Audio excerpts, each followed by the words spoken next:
Hi friends, இன்றைக்கி நம்ம லுக்கிசம் மான்கா தான் பார்க்க போகிறோம். மறந்துடாமல் லைக் அண்ட் சப்ஸ்கிரைப் பண்ணிடுங்க. இந்த சாப்டரோட ஸ்டார்டிங்கில் டேனியல் இருக்க அதே ஏரியாவில் ஒரு கேங் பிட் பாக்கெட் அடிச்சிருக்காங்க. உடனே இவனுங்களை கண்டுபிடிச்சி வந்துட்டான் போல். ஆமாம், நாங்கள் தான் அவன் பர்ஸ் எடுத்தோம், ஏன்னா பிடுங்கிருவியான்னு அவன் கேட்குறப்ப நிஜமாவே அவங்க பல்ல பிடுங்கி உட்கார வச்சுருக்கான். அது ஜாக்லி. அவன் அந்த பொண்ணு ஜாஸ்மினோட ஃபோட்டோவை காமிச்சு, நிஜமாவே உங்களுக்கு இவ்வளோ தெரியாதாடா, மரியாதையாக ஹாஸ்டலை பற்றி உங்களுக்கு என்ன தெரியுமோ அதை சொல்லிடுங்க, இல்லாட்டி இப்போ உங்களை பொழந்துட்டு இன்றைக்கி ராத்திரி ஃபுல்லானாலும் இந்த தெருவில் இருக்க கடைசி கிரிமினல் வர நொறுக்கி நான் தேடுவேன், கண்டுபிடிக்காமல் விடமாட்டேன்னு சொல்கிறான். இங்கே இருக்கிற ஒவ்வொரு கிரிமினலையும் ஒவ்வொருத்தராக பொழந்து இங்கே வர வந்திருக்கான். கண்ணில் படுற எல்லாருக்கிட்டையும் அட்ரஸ் கேட்குற மாதிரி. இதே டைமில் டேனியல் அங்கே அடி வாங்குறான். இந்த வீட்டோட லீடர் அவன் முகத்தை பார்த்ததுமே டஃப்பான ஆளுன்னு நினச்சிருப்பான். பட் இவன் அடி வாங்கினதும் நிஜமாவே இவன் டம்மி தான் போலன்னு ஒரு முடிவுக்கு வரான். டேனியல் அவனும் ஃபேமிலியில் ஜாயின் பண்ணணுன்னு சொல்கிறப்ப இவனுக்கு ஒரு வினோதமான டெஸ்ட் வைக்கிறாங்க அவனை அவமானப்படுத்த. அங்கே இருக்கிற குப்பை தொட்டி மாதிரி ஒரு விஷயத்தில் தண்ணியை ஊற்றி அதுக்குள்ளே லீடர் காலையும் விட்டுருக்கான். இந்த தண்ணியை குடிச்சிட்டேன்னு வையேன், எங்கள் வீட்டில் ஒன்று சேர்த்துக்கிறோன்னு சொல்கிறான். அந்த பொண்ணுங்க நீ இதெல்லாம் குடிக்க வேணாம், இங்கேருந்து போயிருன்னு சொன்னால் கூட டேனியல் அவன் ஃப்ரெண்ட்ஸ்க்காக இதை பண்ணணும்னு நினச்சி பார்க்குறான். இதை அப்படியே எடுத்து குடிக்கிறான் முழுசா. அது தண்ணியில் சரக்கு போல். மொட்டை மாடியில் போய் இவன் வாந்தி எடுத்துக்கிட்டு இருக்கப்ப அந்த பொண்ணு வாந்தி எடுக்கிறப்ப கூட இவன் ஹாட்டாக இருக்காண்டின்னு பேசிக்கிட்டு இருக்காங்க. டேனியல் அந்த பொண்ணுக்கிட்ட எதுக்காக வீட்டை விட்டு நீங்கள் ஓடி வந்தீங்கன்னு கேட்குறப்ப, எங்கள் அப்பா நான் ஸ்கூல் முடிச்சு வீட்டுக்கு வரப்போ சீலிங்கில் தொங்கிக்கிட்டு இருந்தார், எங்கள் அம்மா அடுத்து நீ தான் சாகணும்னு சொன்னாங்க, உயிர் வாழ எனக்கு ஆசை, அதனால் ஓடி வந்துட்டேன்னு சொல்கிறான். இன்னொருத்தி, எங்கள் அப்பா டெய்லி என்னை போட்டு அடிப்பார், என்னோட புதுசாக வந்த சிட்டி கூட என்னை டார்ச்சர் பண்ணாங்க, அதனால தான் ஓடி வந்துட்டேன்னு சொல்கிறான். இவங்களுக்கு நடந்த அப்யூஸில் இவங்களுக்கு ஏற்பட்ட காயங்களை காட்டுறாங்க. இவங்க குழந்தைத்தனமாக நடந்துக்கிற மாதிரி ஃபஸ்ட்டு டேனியலுக்கு தோணியிருக்கும். பட் இப்போ தான் புரியுது இவங்க இப்படி நடந்துக்கிட்டு அவங்களுக்குள்ளே இருக்கிற வலியை மறைச்சிக்கிறாங்கன்னு. சிரித்து பேசுகிற அதே நேரத்தில் அந்த லீடரும் உள்ளே வரான். இவங்களை கூப்பிட்றப்பயே அசிங்கமான வார்த்தைகளில் தான் கூப்பிட்றான். சீக்கிரம் கிளம்புங்க, இன்னைக்கு ரோல் பிளேக்கு டைம் வந்துருச்சுன்னு சொல்கிறான். இவங்களும் கிளம்புறப்ப, நில்லு, இன்னைக்கு நீ வேணாம், அந்த இன்னொரு பொண்ணு வரட்டும்னு சொல்கிறான். அந்த பொண்ணு பயந்து போய் உட்காந்துருக்கான். டேனியல் நானும் கூட வரலாமான்னு கேட்குறப்ப அந்த லீடர் இவனை அடிச்சு, முதல்ல நீங்கள் இருந்து வர்றதுக்கு முன்னாடி இந்த ரூஃபை க்ளீன் பண்ணிட்டு வாடா, திருப்பி வந்து நான் பாப்பேன்னு மிரட்டிட்டு போகிறான். அந்த ஓனர் கூட இருந்த மற்ற 2 பசங்க கிட்ட டேனியல் கேட்குறப்ப, ரோல் பிளேனா உனக்கு எப்படி எக்ஸ்பிளைன் பண்ணுறது, ஒருவேளை பார் ஓனர் மைனர்ஸ்க்கு ஆல்கஹால் வித்துட்டானா அவனை வச்சு பிளாக்மெயில் பண்ணி சில விஷயங்கள் சாதிச்சுக்கலாம், அதே மாதிரி தான் இங்கே ஆல்கஹாலுக்கு பதிலாக பொண்ணுங்களை யூஸ் பண்ணுவோன்னு சொல்கிறான். சில பேர் இதை ப்ராஸ்டியூஷன் ஸ்கேம்னு சொல்லுவாங்கன்னு சொல்கிறான். இவனுங்க பிளான் என்னன்னா, ஒரு பணக்காரன் கூட இந்த பொண்ணை ஒன்றா ரூமில் இருக்கிற மாதிரி ஒரு சீன் கிரியேட் பண்ணுவானுங்க. பட் கடைசி நேரத்தில் உள்ளே புகுந்து அந்த பொண்ணு மைனர், இது எவ்வளோ பெரிய இல்லீகலான விஷயம் தெரியுமான்னு இவனை மிரட்டி இவனுக்கு தோணுறப்பெல்லாம் பணத்தை பிடுங்கிக்கலாம். அந்த பணக்காரன் குளிச்சுக்கிட்டே அவன் ஒய்ஃப் கிட்டே பேசுகிறான், ரொம்ப கொஞ்சம் குழாவுறான். பட் ரூமில் இன்னொரு பொண்ணை வச்சுக்கிட்டே ஆர்வமாக இவன் வெளியே வந்து பார்க்குற அதே நேரத்தில் டேனியல் பார்க்க அங்கே நிற்கிறான். அந்த அங்கிளுக்கு சுச்சுவேஷன் புரிஞ்சிருச்சு. டே, நீங்கள் இது ப்ராஸ்டியூஷன் ஸ்கேம் பண்ணுறவனுங்க தானே, உங்கள் வேலையை என்கிட்ட பண்ணணும்னு நினைக்காதீங்க, இது கேமராஸே இல்லாத ஏரியா, உங்களை சும்மாவே விட மாட்டேன்னு மிரட்டுற அதே நேரத்தில் டேனியல் சீரியஸாகி ஒரே ஒரு வார்த்தை தான் சொல்கிறான், வாயை மூடிட்டு இங்கேருந்து கிளம்புடான்னு. அவன் பயந்து ஓடுற அதே நேரத்தில் வாசலுக்கு போனால் அங்கேயும் இவனுக்கு அடி விழுது. அந்த லீடரும் அவனோட கேங்கும் தான். உன்னை இன்னும் எங்கள் குடும்பத்தில் முழுசாக சேர்க்க கூட இல்லை, அதுக்குள்ளே எங்கள் வேலையை நாசம் பண்ண ஆரம்பிச்சிட்ட பார்த்தியான்னு அவன் சண்டை போடுற மாதிரி வர அதே நேரத்தில் டேனியல் ஸ்ட்ரெயிட்டாக அந்த பொண்ணை பார்த்து தான் கேட்குறான், நீ இப்படி தான் பணத்தை சம்பாதிக்கணும்னு ஆசைப்பட்றியான்னு. அந்த பொண்ணு இருக்கிற ஃப்ரஸ்ட்ரேஷனில், அதனால என்ன தப்பா, என்ன வேலைக்கு போய் சம்பாதிச்சாலும் அவனுக்கு என்னை யூஸ் பண்ணிக்க தான் போகிறானுங்க, அதுக்கு போல் நான் அவனுங்களை யூஸ் பண்ணிக்கிறேன், இப்படிலாம் அவள் செய்கிறத நியாயப்படுத்த ட்ரை பண்ணுறான். டேனியல் எதுவுமே ஆர்கியூ பண்ணல. இதுதான் உன்னோட விருப்பம்னா நான் இங்கேருந்து கிளம்புறேன்னு அவளை விட்டுட்டு போகிற மாதிரி தெரியுது. பட் அந்த பொண்ணு கடைசி நேரத்தில் எனக்கு இதிலலாம் விருப்பமே இல்லை, இப்படி வாழணும்னு எனக்கு விருப்பமே இல்லைன்னு சொல்கிறான். அதை கேட்டுட்டு டேனியல் எதிரில் அவனை அடிக்கிறதுக்கு பாயிற ஃபேமிலியோட லீடரோட முகத்திலே ஒரு அறை. இவன் வீக்கானவனன்னு அவனுங்க நினச்சிருப்பானுங்க. பட் இப்போ இப்படி பார்க்குறது அவனுங்களெல்லாம் நம்பவே முடியலை. அடி வாங்கினவன் ஆச்சரியத்தில் எட்டி பார்க்குறான். மறுபடியும் இங்கே விழுறான். இவன் ஆளுங்களாம், டே நீ அதை பார்த்தியா, வரைஞ்சி இவனை பறக்க விட்டான்டான்னு ஷாக் ஆகி உட்காந்துருக்கானுங்க. லீடரோட பாடி எழுப்ப ட்ரை பண்ணுற அதே நேரத்தில் டேனியல் பார்க் போகிறதுக்கு இடமே இல்லாத ஒரு பொண்ணு யூஸ் பண்ணிக்கிட்டு உங்களை நீங்களே ஃபேமிலின்னு சொல்லிக்கிறதுக்கு உங்களுக்கு கேவலமாக இல்லையான்னு கேட்குறான். அவனுங்க 2 பேரும் கடுப்பாக இவனை அடிக்க வரானுங்க. அவனுங்களுக்கும் அதே அறை விழுது. இந்த டைமில் டேனியல் டிஸ்ட்ராக்ட் ஆகிருப்பான். அந்த சுச்சுவேஷனை யூஸ் பண்ணி கீழே இருக்கிற பேட்டை எடுத்து லீடர் பின்னாடி இருந்து இவனை அடிக்க பார்க்குறான். உனக்கு சண்டை போட தெரியுமா, பட் இது ஈஸ்ட் ரிவர், உன் சண்டைலாம் இங்கே வேலைக்கு ஆகாதுன்னு பேசுகிறான். பட் டேனியல் அடியே வாங்கலை. அவனை லாஸ்ட் டைம் கேட்ச் பிடிச்சிட்டான். ஈஸ்ட் ரிவரா, அப்போ நீங்கள் தானே ஹாஸ்டல், அப்படி தானே, வந்த வேலை முடிஞ்சிருச்சுன்னு சொல்லி மறுபடியும் அடிக்கிறேன் அவனை. வந்ததுமே எனக்கு ஹாஸ்டலை பற்றி ஒரு துப்பு கிடச்சிட்டதால இப்போ நீ என்ன பண்ணுற, என்னை ஸ்ட்ரெயிட்டாக ஹாஸ்டலுக்கு கூப்பிட்டு போகிற, புரிஞ்சதான் நாக் அவுட் ஆகி விழுந்து கிடக்கிறவன்ட்ட பேசிக்கிட்டு இருக்கான். இந்த சாப்டர் ஃபுல்லாகவே டேனியல் பார்க் செம்ம கூலாக இருப்பான். இதே டைமில் இந்த சைக்கோ ஒரு இடத்துல அவனோட புது ஃபேமிலிக்கு ட்ரீட் கொடுக்குறான். கூச்சப்படாமல் சாப்பிடுங்க, இன்னைக்கு எல்லாமே என்னோட ட்ரீட்னு சொல்கிறான். அந்த கிறுக்கன் இவனுங்களை ஹோட்டலுக்கு கூட்டு வரல, இது ஒரு இளவு வீடு. நம்ம ஊரில் இந்த திதி கொடுக்கறது ஆர் ஏதோ ஒரு டேட்டுக்கு சாப்பாடு போடுவாங்கன்னு நினைக்கிறேன். அதே மாதிரி கொரியாவில் ஒரு ஃபங்க்ஷன் இருக்குது. ஒரு 50 ரூபா மட்டும் மொய்யா வச்சுட்டு உட்காந்து செம்ம கட்டு கட்டுறானுங்க. ஃபேமிலியோட லீடருக்கே இது ஆச்சரியமாக இருக்குது. இந்த ஐடியாலாம் எனக்கு தோணுனதே இல்லை. இவன் வீட்டை விட்டு வெளியே வந்து நான் சோறு இல்லாமல் சுற்றினப்போ கூட இப்படி ஒரு விஷயம் நான் பண்ணதில்லைன்னு யோசிக்கிறான். அதே நேரத்தில் அந்த சைக்கோவை காணோம். எங்கடா மறைஞ்சு போனான்னு பார்த்தா உண்மையாகவே அந்த வீட்டோட ஓனர். அவன் கத்திக்கிட்டு இருக்கான் இவன் கிட்ட, திருடனா நீ யார் உன்னை இன்வைட்டே பண்ணலையேன்னு. சாப்பாடு தானே சாப்பிட்டேன், நான் என்ன திருடவாதா செஞ்சேன் அவன் திமிரா பேசுகிறான். உண்மை நானா அங்கே மொய் பணத்துக்கு வச்சுருந்த பாக்ஸை நிஜமாவே கையில் தூக்கிட்டு தான் இவ்வளோ திமிரா பேசுகிறான். இந்த கிறுக்க அப்போ கூட சும்மா இல்லாமல் இவனுங்களை பார்த்து கை காட்டுறான். நம்மளையும் காட்டி கொடுத்துட்டான்டா, ஓடுங்கடான்னு எல்லாரும் அலறி அடிச்சு ஓடுற அதே நேரத்தில் ஜாஸ்மின் மட்டும் அந்த இடத்துல அமைதியாக உட்காந்துருக்கா. கடுப்பா எந்திரிச்சு, டேய் நீ தானே அது, நான் சாப்பிட்ற நேரத்தில் நீ தானே என் பர்ஸை திருண்டன்னு சொல்கிறான். ஃபேமிலியில் இருக்கிற எல்லாருக்கும் இது புரியலை. இந்த கிறுக்கன் கூட ஒரு செகண்ட் பேச்சு மூச்சே இல்லாமல் தான் நிற்கிறான். என்ன பார்த்துக்கிட்டு இருக்கீங்க, அவனை போய் பிடிங்கடான்னு சொல்கிறப்ப இவங்க ஃபேமிலியில் இருக்க மற்ற மெம்பர்ஸ் வந்து ஏதோ அக்யூஸ்டை பிடிக்கிற மாதிரி இவனை தூக்கிட்டு அங்கேருந்து கிளம்புறானுங்க. இந்த கிறுக்கனுக்கேற்ற கிறுக்கின்னு இவனுங்களுக்குள்ள ஒரு லவ் ட்ராக் ஓடுமா என்னன்னு தெரியல. இந்த நேரம் கழிச்சு அந்த லீடருக்கு வண்டி ஓட்ட தெரியாதுங்கிறதுனால இந்த சைக்கோவை கூட்டிட்டு அவங்க உடச்சிட்டு வந்த அந்த பொம்மைகளை விற்கிறதுக்காக போயிருக்கானுங்க. பொம்மைகளை கூட வாங்குறான்னா ரொம்ப நல்லவனா இருப்பானேன்னு அந்த சைக்கோ கேட்கறதுக்கு, அப்படிலாம் இல்லை, நம்ம திருடிட்டு வந்து கொடுக்குற எதை வேணா விற்பான். அதெல்லாம் சரி, நீ ஏன்டா கேள்வி மேலே கேள்வியாக கேட்குறேன்னு சொல்லிட்டு இருக்கான். அந்த சைக்கோ திருடுறதுனா என்னன்னே கேட்டிருக்கான். வர்ற வழியில் இவன் கேள்வி தொல்லை தாங்காமல் சில விஷயங்களை வளர்றான். நம்ம எல்லாரும் ஹாஸ்டலில் சேர்ந்தவங்க. இந்த கையில் இருக்க டேட்டுவை பற்றியா, ஹச்சுங்கிற சிம்பிள், இது ஒவ்வொரு ஃபேமிலியோட லீடருக்கும் கொடுக்கப்படும். ஈவன் இங்கே இருக்கிற மெம்பர்ஸ் எல்லாருக்கும் ஹாஸ்டலுக்கு கீழே இருந்தால் கூட அவங்க ஹாஸ்டல் தாங்கிறது தெரியாது. பிகாஸ் ஒரு லீடருக்கு கீழே இது செயல்படுறதில்ல. ஸ்டெப் பை ஸ்டெப்பாக ஒரு ட்ரையாங்கிள் மேலே போகும். நமக்கு மேலே இருக்க லீடர் தான் இப்போ நம்ம திருடின பொருட்களை வாங்குறதுக்கு வந்திருக்காருன்னு சொல்கிறான். அதெல்லாம் இவன் கேட்குற மாதிரியே தெரியல. இவன் கிட்ட சொல்லி டைம் வேஸ்ட் பண்ணுறோமேன்னு இவன் நினைக்கிறேன். அதே நேரத்தில் அதெல்லாம் இருக்கட்டும் பாஸ், உங்கள் ஹச்சு தலைவர் வந்துட்டாருன்னு நினைக்கிறேன். இந்த இடத்துக்கு தானே வர சொன்னீங்க, வாங்க கிளம்பலான்னு சொல்லியிருக்கான். சும்மா இல்லாமல் ஹாரன் அடிச்சுக்கிட்டு இருக்கான். பக்கத்தில் இருக்க லீடர் பயந்து நடுங்கிட்டு இருக்கான். டே இது சீக்கிரட்டாக பண்ணுற வேலைடான்னு. அந்த குடோனில் இருந்து வெளியே வந்தவனுங்க லீடர் ஹச்சு டேட்டு இருக்கிற ஆளு தான் பார்த்து கன்ஃபார்ம் பண்ணிட்டு இவனை விட்டுறானுங்க. பட் புள்ள இருந்த அந்த சைக்கோவை பார்த்து இவனை நம்பலாமா, வாழ் தானேன்னு கேட்குற அதே நேரத்தில் அந்த சைக்கோ அப்போ கூட ஹாரன் அடித்து விளாட்றான். டே உனக்கு என்ன இதெல்லாம் விளாட்டா தெரியுதான்னு ஜன்னல் வழியாக அவன் உள்ள தலையை விட்டு இவனை மிரட்ட ட்ரை பண்ணுறப்ப இவன் தலையால் அவனோட தலையை மோதுறான். இந்த அடியாளோட முகத்துலேருந்து ரத்தம் கொட்டுது. அந்த ரத்தத்திலேயே இவன் விரலால் நெத்தியில் ஹச்சுன்னு ஒரு சிம்பிளை இவனே போட்டுக்கிறான். பார்த்தீங்களா, என் தலையில் கூட சிம்பிள் இருக்கு. அப்போ நானும் ஹாஸ்டல் லீடர் தான், உன் பாஸை இங்கே வர சொல்கிறான்னு இவன் கெத்தா பேசுகிறான். ஆனால் கிறுக்குத்தனமாக வளர்றான். இவனுக்கு செம்ம கடுப்பாக இவனை அடிக்க போகிற நேரத்தில் வாயை மூடுங்கடான்னு ஒரு சவுண்டு கேட்குது. எவனோ ஒருத்த அந்த குடவுனுக்கு மேலே இருந்து குதிச்சு இவங்க காரோட கண்ணாடியை உடைக்கிறான். உள்ளே இருக்கிற அந்த சைக்கோவோட சட்டையை பிடிச்சி, யாரா நீ, உன்னை நாங்கள் கூப்பிட்டோமா, யாரை கேட்டு இங்கே வந்தேன்னு கேட்குறப்ப, யாரா, என் பேர் ஜேம்ஸ்பா, உன் பேர் என்னன்னு சிரிச்ச முகமாக அவன் கேட்குறப்ப எதிரில் இருக்கவனுக்கு இவனை மாதிரியே கிறுக்குத்தனமாக சிரிக்கிறான்.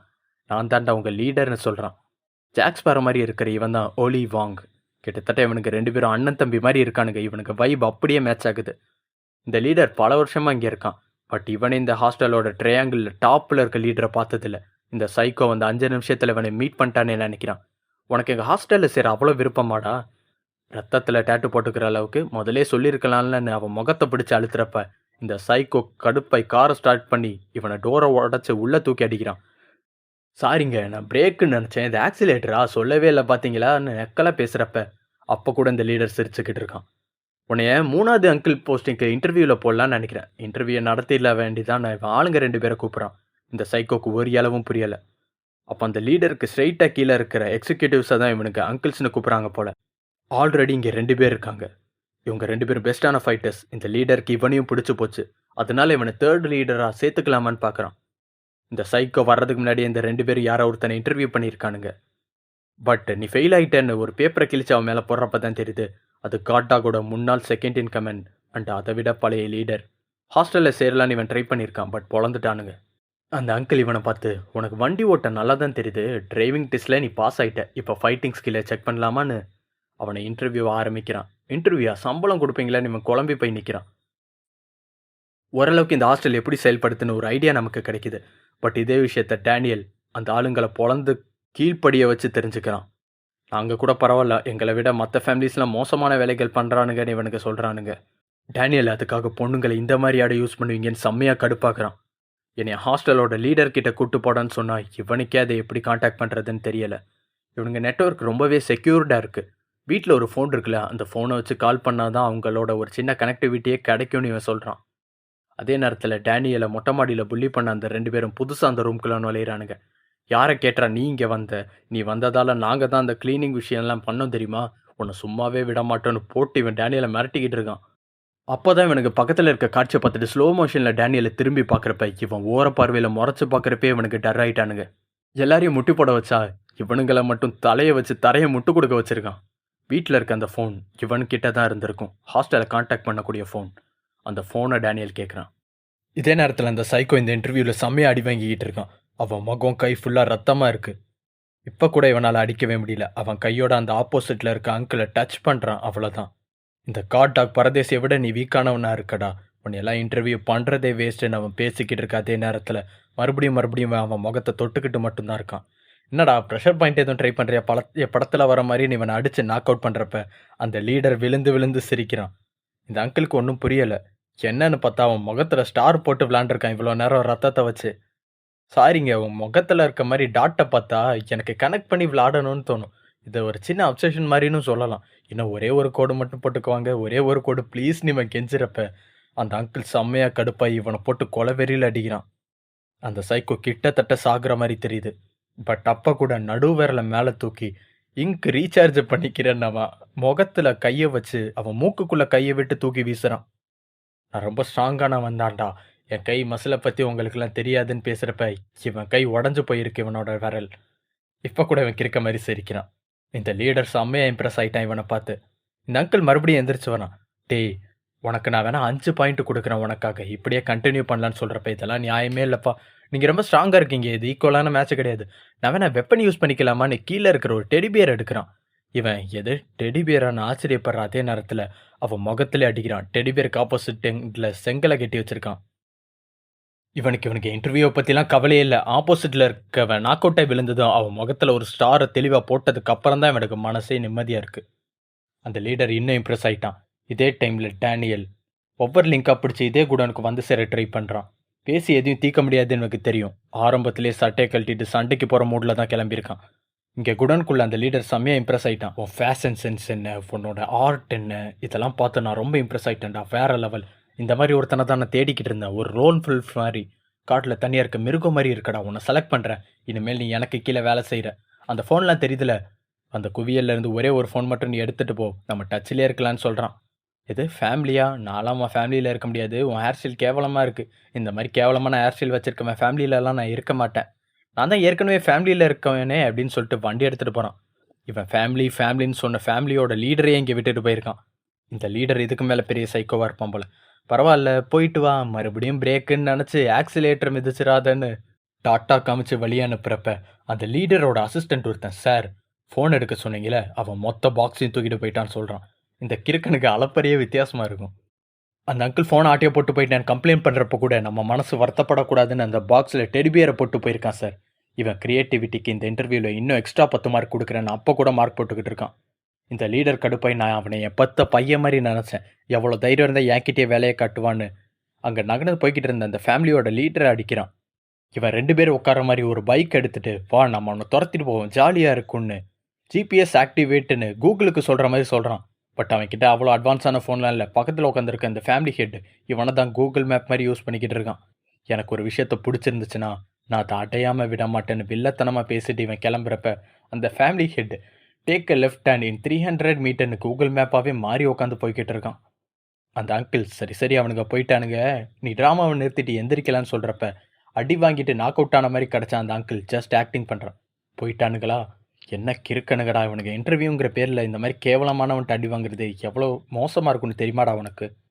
என்னைய கொஞ்சம் நேரம் ரெஸ்ட் எடுக்க விடுன்னு பேசிக்கிட்டு இருக்கான்.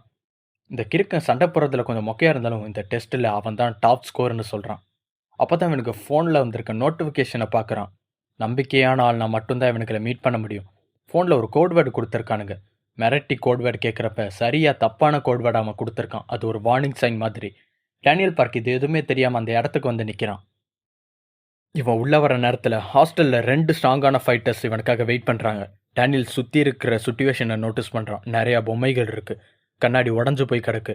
ஒரு ஆள் அடிபட்டு கீழே மயங்கி விழுந்து கிடக்கான். இங்கே இருக்கிறதுல இவனுங்க தான் மோசமான கிரிமினல்னு சொல்லியிருக்கான். பட் இந்த கிரிமினல்ஸ் என் ஃப்ரெண்ட்ஸை அள வச்சிருக்காங்க. நீங்கள் தான் ஹாஸ்டல் ஆடான்னு ஸ்ட்ரெயிட்டாக அவனுக்கிட்டே கேட்குறான். அந்த அங்கிள் கடுப்பை இன்டர்வியூலாம் கிடையாதுல, ஸோ இவனை கொலை பண்ணால் கூட ஒன்றும் பிரச்சனை இல்லைன்னு பேசிட்டு முன்னாடி வர நேரத்தில் பேசி முடிக்கிறதுக்குள்ளே அவன் முகத்தில் ஒரு பஞ்சு விழுது. இவங்களை முழுசாக அடித்து தம்சம் பண்ணுறதுக்கு முன்னாடி மரியாதை நான் கேட்டதுக்கு பதில் சொல்லுங்கள் டேனியல் கெத்தாக பேசுகிறான். பட் இவன் கிட்ட பஞ்சு வாங்கினவனுக்கு எதுவுமே ஆகலை, அப்படியே தான் இருக்கான். உனக்கு ஒன்று தெரியுமாடா, ஹியூமன் பாடியிலேயே நெத்தி தான் இருக்கிறதுலே ஸ்ட்ராங்கான போன். உன் கையில் நல்லா தானே இருக்கும், இன்னும் உடையிலேயேன்னு நக்கலாக கேட்குறப்ப டேனியல் பாக்ஸிங் பண்ணுறான். நீ ஒரு பாக்ஸரா? எனக்கு இருக்கிறதுலே உன்ன மாதிரி ஸ்போர்ட்ஸ்மேன் ஃபைட்டர்ஸ் கிட்ட சண்டை போடுறது தான் ரொம்ப ஈஸி தெரியுமா? உங்கள் ஃபைட்டிங் ஸ்டைல் ரொம்ப ஹானஸ்ட்டாக இருக்குன்னு பேசுகிறப்ப டேனியல் ஒரு பைத்தியக்கார மாதிரி அடிச்சுக்கிறான். டேனியல் மேலேயே ஏறி அவனை செம்மையாக அடிக்கிறான். அவன் சண்டைக்கு வரப்ப நெக்லஸ் போட்டு வரக்கூடாதுன்னு உனக்கு தெரியாதாடான்னு டேனியல் கழுத்தில் போட்டிருக்க செயினை பிடிச்சி அவனை தரையிலே அடிக்கிறான். இந்த 2 பேர் மொத்த தடவை இந்த ஊருக்கு வந்தப்ப அவங்களுக்கு வீடு அண்ட் சொல்லிக்கிறதுக்கு யாருமே கிடையாது. அவங்க வாழ்க்கையை நடத்துறதுக்கு ஒவ்வொரு நாளும் சாகிற வர சண்டை போடுற மாதிரி சுச்சுவேஷன் இருக்கும். ஸோ அடி வாங்குறது உங்களுக்கு புதுசு கிடையாது. இவனை மாதிரி ஸ்போர்ட்ஸ் பர்சன்ஸ்க்கு இது புரியாதுன்னு நினைக்கிறான். கடைசியாக டேனியல் நோக்கி ஒரு நாக் அவுட் பஞ்ச் வரப்ப டேனியல் மிஸ் ஆகி ஒரு கேப்பையரா மூவ் யூஸ் பண்ணுறான். கண் பார்க்க பார்த்து காப்பி பண்ணது இது. டேனியல் அறமயக்கத்தில் எழுந்திருக்கிறான். அப்போ கூட மறுபடியும் அவன் சண்டை போட ஆரம்பிக்கிறான். இவன் தான் ஆரம்பத்தில் டேனியலுக்கு பாக்ஸிங்காக ஒரு கவுண்டர் பஞ்ச் யூஸ் பண்ணியிருப்பான். இப்போ அதே பஞ்சை யூஸ் பண்ணி இவனை நாக் அவுட் பண்ணுறான். கவுண்டர் பஞ்சாக யூஸ் பண்ணான். மற்ற பஞ்ச் மாதிரி இவர்கிட்ட பார்த்ததும் காப்பி பண்ணுறது அவ்வளோ ஈஸி கிடையாது. பல வருஷம் ஃபைட் பண்ணி வர எக்ஸ்பீரியன்ஸில் தான் இது நடக்கும். ஒரே தடவையில் எப்படி இவனால் காப்பி பண்ண முடியும்? நிஜமாக யார் இவனு கொஞ்சம் ஷாக் ஆகுறான். டேனியல் அவனோட ஃபைட்டிங் ஸ்டான்ஸை மாற்றுறான். ஓ, என் மூஸெல்லாம் உனக்கு ப்ரெடிக்ட் பண்ணுற மாதிரி இருக்குமா? ஃபைட்டர்ஸ்க்கு இருக்க நெகட்டிவாக அது? சரி விடு, அப்படின்னா நான் அவனை மாதிரி சண்டை போடுறேன்னு கண் பார்க்க மாதிரியே நிற்கிறான். இதே டைமில் அந்த ஜாஸ்மின் பொண்ணு அவங்க வீட்டுக்குள்ளே உட்காந்து அந்த சைக்கோவை பற்றி தான் நினச்சி பார்க்குறான். இவன் போட்டிருக்க செயினை கழட்டி வெட்ட கொடுத்துருக்கான். இது வின்டர் சீசனுங்கிறதுனால குளிர்தில்ல. சரி விடு, நீயே இதை வச்சுக்கோ, இதை சம்மர் சீசனில் என்கிட்ட திருப்பி கொடுன்னு ஏதோ ஸ்வெட்டரை கொடுக்குற மாதிரி அந்த செயினை கொடுத்துருக்கான். இவனுக்கு லவ்வில் நிறைய எக்ஸ்பீரியன்ஸ் இல்லைன்னு நினைக்கிறான். ஒரு வேளை ப்ரப்போஸ் பண்ண தெரியாமல் தான் இப்படி பண்ணுறான் போல. ஓகே, நானே இனிஷியேட் பண்ணலான்னு இவன் நினைக்கிறப்ப வெளியே இருந்து ஜாஸ்மின் சவுண்டு கேட்குது. என் காதல் இளவரசன் தான் என்னை பார்க்க ஓடோடி வந்திருக்கான். இவன் கதவை திறக்க ட்ரை பண்ணுறப்ப அவன் ஃபேமிலியை சேர்ந்த ஒரு மெம்பர் கதவை உடச்சிட்டு பறந்து வந்து உள்ளே வெல்றான். அது ஜாக்லி தான். இவனுங்க மொத்த பேரையும் பொழந்துட்டு இவன் ஸ்ட்ரெயிட்டாக அவட்ட விசாரணை பண்ணுறப்ப அது நான் கிடையாது, முதல்ல அப்படி பண்ணந்தான், பட் நீ சொன்னதும் நான் அதை நிறுத்திட்டேன்டா. அந்த ஃபேக் ஐடிக்கும் எனக்கும் சம்மந்தமே இல்லை. முதல்ல என்கிட்ட ஃபோனே இல்லைன்னு பேசுகிறான். பட் இவன் அது எதையுமே நம்புகிற மாதிரி இல்லை. என்ன மாதிரி ஒருத்தன் கிட்ட பிரச்சனையை வளர்க்காமல் இருக்கணும்னு நினச்சிருந்தனா மீராவோட பேர் இதில் நீ இழுக்காமல் இருந்திருக்கணும்டின்னு அவன் மிரட்டுற அதே நேரத்தில் இவன் பயந்து போய் அவன் கிஃப்டாக கொடுத்த நெக்லஸை கையில் வச்சிருக்கா. என்னை காப்பாற்ற வாடான்னு மனசில் நினைக்கிறான். அதே நேரத்தில் அவன் உள்ளே என்ட்ரு ஆகுறான். இவன் லீடர் கிட்டேருந்து ஆட்டையை போட்ட ஃபோனையே ஒரு பேக்கில் கட்டி சாண்டா கிளாஸ் வந்துட்டேன்னு சொல்லிட்டு உள்ள நுழையிறப்ப ஜாக்லி இவளை மிரட்டிக்கிட்டு இருக்கிறத பார்க்குறான். இவன் ஏற்கனவே ஜிஹோ பிரச்சனையில் ஜாக்ட் அடி வாங்கியிருப்பான். ஏற்கனவே மீட் பண்ணியிருக்கோம்ல, பாரு இப்போ நீயும் வீட்டை விட்டு ஓடிவிட்டியா? இதெல்லாம் ஒரு சினிமா மூவி மாதிரி இருக்குது. உன்னை பார்த்ததில் ரொம்ப சந்தோஷம் ஜாக். சரி, உன் ஃபேண்டசி இப்போ ஏன் திறந்திருக்குன்னு அவனோட பழைய ட்ரிக்கை ஜாக் கிட்ட யூஸ் பண்ண ட்ரை பண்ணுறப்ப இவன் எதிர்த்து ஒரு கேள்வி கூட கேட்காம அவன் முகத்திலே ஒரு பஞ்சு வைக்கிறான். ஆமாடா, ஆச்சரியமான மூவி மாதிரி தான் இருக்குது, பட் இது ஒரு பேட் எண்டிங் இருக்க மூவின்னு ஜாக் பேசும்போது இவன் வித்தியாசமான ஆங்கிளில் நாக் அவுட்டாகி விழுந்து கிடக்கான். இவன் கொண்டு வந்த ஃபோன் எல்லாம் சதறி போய் விழுறப்ப அந்த பொண்ணு ஜாஸ்மினோட ஃபோனும் அதில் தான் இருக்கிறத நோட் பண்ணுறான். இந்த ஃபோன் எப்படி இங்கே வந்துச்சுன்னு இவளுக்கு புரியலை. இங்கே குடவுனில் நிஜமாவே டேனியல் பார்க் இவ்வளோ சூப்பராக சண்டை போடுவானான்னு இவனுக்குலாம் நான் நம்ப முடியல. இது ஃப்ளூக்காக தான் இருக்கணும் ஆப்போசிட்டில் இருக்கவன் நினைக்கிறான். பட் டேனியல் ஒரு செகண்ட் கூட அவனுக்கு கொடுக்காம கிக் பண்ணுறப்ப பிரசிலியன் கிக்கு மிட் ஏரில் டைரக்ஷனை சேஞ்ச் பண்ணியிருக்கான். சண்டை போடுறப்ப இது என்ன ஸ்டைலில் ஃபைட்டிங்னே அவனுக்கு தெரியாது, ஜஸ்ட் காப்பி தான் பண்ணும். பட் ஆப்போசிட்டில் இருக்கவன் கரெக்டாக கண்டுபிடிக்கிறான் இது கியோகுஷின் கராத்தே. இவன் என்ன எல்லா மார்ஷியல் ஆர்ட்டையும் பூந்து விளாட்றான்னு நினைக்கிறானுங்க. மறுபடியும் பஞ்ச் வருது, மறுபடியும் அதை நெத்தியை வச்சு தடுக்கலான்னு நினைக்கிறான். பட் மிட் ஏரில் அந்த பஞ்சை ஸ்டாப் பண்ணிட்டு ஒரு அப்பர் கெட்டை வைக்கிறான். இவனை போட்டு புழக்க ஆரம்பிக்கிறப்ப தான் தெரியுது கவுண்டர் பஞ்சு சரியான டைமிங்கை பிடிக்கிறது இதெல்லாம் எதுவுமே ரீசன் கிடையாது. இவன் நம்மளை விட பல மடங்கு ஸ்ட்ராங்கான ஒருத்தன், அவ்வளவு தான். இவன் மொத்தமாக காலி பண்ண வரப்ப அவனோட பிரதர் அந்த இன்னொரு அங்கிள் வந்து ஒரு ஷர்ட்டை தூக்கி போட்டு ஸ்னீக்கி பஞ்ச் பண்ணுறான். பட் ஷர்ட்டோட சேர்த்து அந்த பஞ்சை கேட்ச் பிடிச்சிருக்கான் டேனியல். நீ என்ன ஒர்க்கருங்கிற கேங்கை சேர்ந்தவனா நினைக்கிறானுங்க அவனுங்க. நீ ஸ்ட்ராங்காக தான் இருக்க, பட் இப்போ இருந்து இது ஒரு வித்தியாசமான கதைன்னு அவனுங்க சொல்கிறப்ப பின்னாடி இருந்து அவனோட இன்னொரு பிரதர் டேனியல் அட்டாக் பண்ணுறான். டேனியல் டிஸ்ட்ராக்ட் ஆன டைமில் அவன் முகத்தில் ஒரு ஃப்ளையிங் நீ பறந்து வருது. அதை கூட டேனியல் கையாலேயே பிடிச்சிருக்கான். இவங்க 2 பேர் தெருவில் இவ்வளோ நாள் சர்வை பண்ணதுக்கு இவங்க 2 பேரும் ஸ்ட்ராங்கானவங்கங்கிறது ரீசன் இல்லை, இவங்க 2 பேரோட பார்ட்னர்ஷிப் அப்படி. கொஞ்ச நாளைக்கு முன்னாடி இவனுங்க ஜேக் கிம்மோட சண்டை போட்டிருக்கானுங்க. இப்போ ஜெயிலில் இருக்க அதே ஜேக் இவனை செம்மையை இம்ப்ரெஸ் பண்ணிட்டானுங்க. உங்கள் பார்ட்னர்ஷிப் ரொம்பவே நல்லா தாண்டா இருக்குது, என்னையே ஸ்ட்ரைட்டாக அவங்க கூட சண்டை போட ஒத்துக்க வச்சுருக்கீங்க. பட் உங்களோட வழிமுறைகள் ரொம்பவே டேர்ட்டியாக இருக்குடா. இந்த மாதிரி டேர்ட்டி ஃபைட்டிங் மூவ்ஸை யூஸ் பண்ணுறதுல எங்களுக்கு செட் ஆகாது. பட் உங்களுக்கும் ஏற்ற மாதிரி சில இடங்கள் இருக்குது, அங்கே போங்கன்னு சொல்லி உங்களுக்கு கொஞ்சம் பணத்தை கொடுத்து அனுப்பி வச்சுருக்கான். பிக் டீலோட ஜேகேம் இவங்களை ரிஜெக்ட் பண்ணாலும் ஹாஸ்டலோட ஓலி இவங்களை ரெக்ரூட் பண்ணியிருக்கான். ரொம்பவே டேர்ட்டியான ஃபைட்டிங் ஸ்டைலில் அவனுக்கு ரொம்ப பிடிக்கும். இப்போ இவனுங்க 2 பேரும் ஒன்றா சேர்ந்து டேனியலுக்கு எதிராக நிற்கிறானுங்க. இதே நேரத்தில் அதே ஏரியாவில் ஒரு கேங் யாரோ ஒருத்தன்ட்ட எடுத்து பிட் பாக்கெட் அடிச்சிருக்காங்க. இவனுங்களை தேடி இங்கே வர வந்திருக்கான். ஆமாடா, நாங்கள் தான் பிட் பாக்கெட் அடித்தோம், இப்போ அதுக்கு என்ன பண்ண போகிறேன்னு திமுறா கேட்குறப்ப இந்த சீனை எங்கேயோ பார்த்த மாதிரியே இருந்திருக்கும். ஜாக் லீட் அடி வாங்கின அதே கேங் முகத்தில் கட்டுப்பட்டு மறுபடியும் அதே வேலையை பார்க்குறானுங்க. மறுபடியும் சேம் ஸ்டைல் அடி விழுது. அது வாஸ்கோ. இது இவனோட பர்ஸ் இல்லை, பக்கத்தில் இருக்க 2 பொண்ணுங்களோட பர்ஸ் போல். அந்த 2 பொண்ணுங்களும் டேனியலால் காப்பாற்றப்பட்டு இப்போ வேற ஒரு ஃபேமிலியை நோக்கி போயிருக்காங்க. வாஸ்கோ அந்த பர்ஸை திருப்பி கொடுக்குறப்ப அவன் பின்னாடி ஒரு பெரிய படையே நிற்கிது. இவனுக்காக கோஷம் போடுறாங்க. ப்ரொடெக்ட் பண்ணுறது தான் ஹோம்லெஸ் பீப்புளோட வேலை. நம்மளால் ப்ரொடெக்ட் பண்ண முடியாட்டி நம்ம ஹோம்லெஸ்ஸே கிடையாதுன்னு பொர்னக்களோட லோகோவை கொஞ்சம் ஆல்ட்ரேஷன் பண்ணி பேசிக்கிட்டு இருக்கானுங்க. வாஸ்கோக்கே புரியலை, நான் இங்கே வந்து என்ன பண்ணேன், எப்படி இந்த பிச்சைக்காரன்களுக்கெல்லாம் ராஜாவாக மாறினேன்னு. இந்த பொண்ணுங்களை வேற ஒரு சேஃபான இடத்துக்கு கூட்டு போகிறேன் வாஸ்கோ சொல்கிறப்ப அதுக்கெல்லாம் ஒன்றும் அவசியம் இல்லை, நாங்கள் ஏற்கனவே ஒருத்தங்க கிட்டே பேசியிருக்கோம், அவங்க எங்களை பிக்கப் பண்ண வர டைம் தான் இதுன்னு சொல்கிறப்ப இன்னொரு ஃபேமிலி உங்களை பிக்கப் பண்ணுறதுக்காக அங்கே வந்திருக்காங்க. ஒரு பொண்ணும் ஒரு பையனும். அந்த பையனோட கழுத்துலையும் ஹாஸ்டல் லீடருக்கு இருக்க மாதிரி ஹச் சிம்பிள் இருக்குது. பட் இது கேபிட்டல் லெட்டரில் எழுதியிருக்காங்க. இந்த பொண்ணுங்க நம்ம பிஸ்னஸ்க்கு கரெக்டாக இருப்பாங்கள்ல, இந்த மாதிரி எங்கான கேர்ள்ஸ் நமக்கு இன்னும் நிறையா வேணும், அப்போ தான் நம்ம பிஸ்னஸ் நல்லா ஓடுன்னு அவன் பேசுகிறான். இவன் பேசுனதெல்லாம் கேட்ட வாஸ்கோ குறுக்க போந்து இவங்களை போக விடாமல் தடுக்கிறான். இங்கே குடோனில் நடக்கிற சண்டையில் டேனியலை புரட்டி எடுக்கிறானுங்க. ஒருத்தனை இவன் டார்கெட் பண்ணி அட்டாக் பண்ண போகிற நேரத்தில் இன்னொருத்தங்கிட்ட இருந்து அடி விழுது. இன்னொருத்தனை அடித்தா முதல்ல இருந்தவன் காப்பாற்றுறான். இவங்க பார்ட்னர்ஷிப் நிஜமாவே ஸ்ட்ராங்காக இருக்குது. தூக்கி போட்டு மிதிக்கிறது கேள்வி தான் பட்டிருப்பீங்க, நிஜமாவே இவனுக்கு தூக்கி போட்டு மிதிக்கிறானுங்க. அவனுங்க நினைக்கிறானுங்க நாங்கள் 2 பேரும் ஒருத்தன் கூட சண்டை போடுறது கோலத்தனம் நீ நினைக்கலாம். பட் எங்கள் வாழ்க்கையில் 2 பேர் 3 பேர் கூட சண்டை போடுறது, ஒருத்தர் கூட சண்டை போடுறது 12, 20 இந்த மாதிரி ஏகப்பட்ட சுச்சுவேஷன் வரும். என்ன வரும்னு நம்மளால் சொல்லவே முடியாது. நியாயம் அநியாயம்னு எதுவுமே கிடையாது. ஜெயிக்கிறோமா இல்லையாங்கிறது தான் மேட்டரே. கடைசியாக ஒரு நாக் அவுட் பஞ்சை பண்ணி டேனியலை முடிக்க போகிற அதே நேரத்தில் அந்த சைக்கோ ஃபோனெல்லாம் கெட்டி ஒரு மூட்டையில் தூக்கிட்டு சுத்தம் சாண்டா கிளாஸ் மாதிரி அந்த மூட்டை இவனுங்க மேலே அடிக்குது. ஜாக்லி தான் இந்த டிஸ்ட்ராக்ஷனை யூஸ் பண்ணி உள்ள காற்று மாதிரி வந்து ஒரு பஞ்சு கொடுக்குறப்ப வாங்க நம்ம பிளாக் பண்ணாலுமே மறந்து போய் விடுறான். டேனியல் என்னடா நினச்சிக்கிட்டு இருக்க, 2 கேவலமானவங்களுக்கு எதிராக நின்றுட்டு ஏதோ நல்ல பையன் மாதிரி சண்டை போட்டுக்கிட்டு இருக்க. ஒரு தப்பானவனை அடிக்கிறதுக்கு இன்னொரு கேவலமானவனாக தான் இருக்கணும்னு பழைய ஜாக் வந்துட்டு போகிறான் ஒரு செகண்ட். பட் இவன் கெத்தா இருக்குன்னு நினச்ச ஒரு சிகரெட் எடுக்கிறப்ப டேனியல் நோ ஸ்மோக்கிங் நம்ம கையிலே அடிக்கிறான். இப்போ தான் இந்த ஃபோனையும் நோட் பண்ணுறானுங்க. இதெல்லாம் எங்களோட ஃபோன், உங்ககிட்ட எப்படிடா வந்துச்சுன்னு கேட்குறப்ப அப்போ மீராவோட பேரை மிஸ்யூஸ் பண்ணி வேலையை காமிச்சது நீங்கள் தான், அப்படி தான் நான் ஜாக் செம்ம கடுப்பாக்குறான். 2 பேர் இருந்தால் நீங்கள் ஜெயிச்சிட முடியும்னு நினைக்கிறீங்களா என்ன?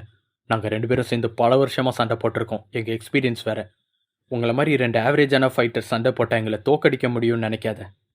இப்படியெல்லாம் அவன் பேசிக்கிட்டு இருக்கப்ப சாக்லி கண்ணுக்கு தெரிகிறது வேற. ஆவரேஜான ஃபைட்டரா டேனியலை பார்த்துட்டே இந்த மான்ஸ்டரை பார்த்து ஆவரேஜான ஃபைட்டர் நான் சொல்கிறானுங்கன்னு நினைக்கிறான். இவனோட உண்மையான சுயரூபம் என்னன்னு சாக்லிக்கு தான் தெரியும். ஒரு டியோ நான் எப்படி இருக்கணுங்கிறத நாங்கள் உங்களுக்கு காட்டுறோன்டான்னு சாக் ஒரு ஃபைட்டிங் ஸ்டான்ஸில் நிற்கிறப்ப டேனியல் பார்க்கும் அவன் கூட ஜாயின் பண்ணிக்கிறான். ஒரு 2vs2 இங்கே நடக்க போது போல் இவனுக்கு 2 பேரோட ஐகானிக்கான போஸை காமிச்சு இந்த சாப்டரை முடிக்கிறாங்க. இதோடு இந்த சாப்டர் முடியுது. அடுத்த சாப்டர் சீக்கிரமாகவே அப்டேட் பண்ணுறேன். வீடியோ பிடிச்சிருந்ததுன்னா கண்டிப்பாக மறக்காமல் லைக் பண்ணி சப்போர்ட் பண்ணுங்கள் ஃப்ரெண்ட்ஸ்.